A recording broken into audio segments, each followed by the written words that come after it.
So guys, to fix high usage of internet data in Windows 11, for the first step, you're going to head over to search and type in settings, click on it. And then once you're on this on the left hand side, you're going to click on network and internet. And now you're going to click on your Ethernet or your Wi-Fi. Now you're going to scroll down and then set meter connection to on. Turn on meter connection. You can also scroll down and then click on set a data limit to help control data usage on this network. And now you can see all the applications that are using up a lot of data. So you can uninstall them or just disable them if you want to. You can scroll down and you can do that if you want. You could also filter by a certain time. And let's say that I want to uninstall Brave. I'm going to head over to search and type in add or remove programs. Click on it. And now you're going to look for the same application. Click on the three dots, click on uninstall, and then uninstall it. And now for the third step, you're going to head over to search and type in Microsoft Store. Click on it.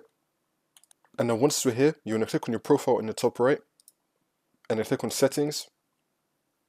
Make sure you're on the home tab, and now you can turn off app updates. Now once you do all these steps, you just want to restart your computer, and then you should be good to go.